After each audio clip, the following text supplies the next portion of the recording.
des milliers à Paris pour fêter, accueillir celle qui a vendu en 5 ans 70 millions d'albums dans le monde. Mariah Carey, nous avons assisté au choc de la première rencontre entre Mariah Carey, donc la nouvelle idole des jeunes, et le public français. C'est une première rencontre. Elle était jeudi dernier en France, Nadège. Pour une première rencontre avec le public français qui fut un des tout derniers à résister au chant de cette sirène. Caroline Cote-Défi a suivi pour nous cette opération séduction et a été la seule à avoir le droit de lui poser quelques questions. Mercredi, 22h45, aéroport de Roissy, arrivée du Concorde en provenance de New York. Mariah Carey est à Paris pour rencontrer ses fans. C'est une première et c'est important car la France est le dernier pays à avoir succombé au charme de la belle américaine.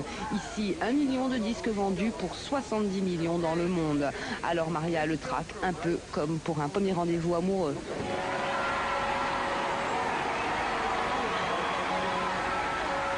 L'histoire de Maria, c'est Cendrillon version années 90. Elle est la fille d'une famille modeste. Sa mère est irlando-américaine et son père vénézuélien. De son enfance, elle garde des souvenirs de violence et de racisme. Mais très tôt, elle se passionne pour la musique. Comme sa mère le raconte, tous les moyens étaient bons pour chanter. You sang commercials when you were 4 years old. Yeah, she would watch TV, but when the program came on, she would stop watching. But when the commercials came on, you started singing.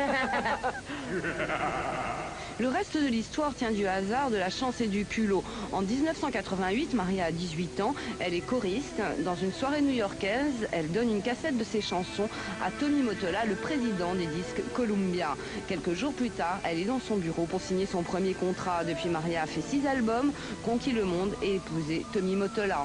Mariah Carey, Mariah Carey, Mariah Carey. Cette année, Maria est nominée 6 fois aux Grammy Awards, l'équivalent des victoires de la musique en France. Album de l'année, enregistrement de l'année, chanteuse pop de l'année, meilleur album pop de l'année, meilleure chanteuse de rhythm and blues et meilleur duo avec Boyz II Men.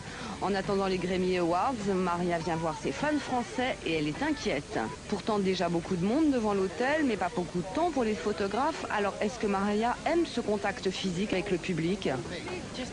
Pour moi, c'est important de voir mes fans, parce que sans eux, je n'existe pas.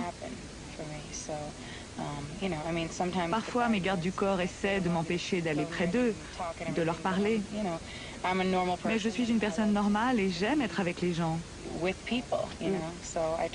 Alors, j'essaie de ne pas être trop parano. Pas trop parano, d'accord, mais bon, jeudi soir, sur les Champs-Élysées, il y avait tout de même quelques raisons de l'être un petit peu. Des milliers de fans pour se faire signer un autographe, ça fait du monde, et beaucoup d'hystérie d'ailleurs. Écoutez et regardez.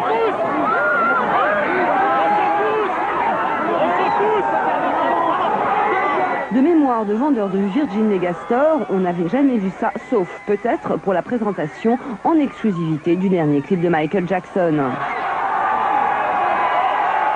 Après un bon quart d'heure pour se remettre de ses émotions, retour de la star. Entre inquiétude et surprise, Mariah Carey n'en revient pas.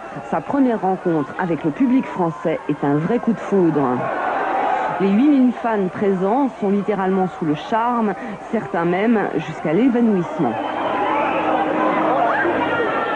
18h15, le calme revient, début de la séance de signature, pas question de lambiner, 10 secondes par autographe, pas de photos ni de questions, c'est la règle et dans l'entourage de Mariah Carey, on ne rigole pas avec ces choses-là. Et pourtant, malgré un échange pour le moins sommaire avec la star, les fans repartent vraiment conquis.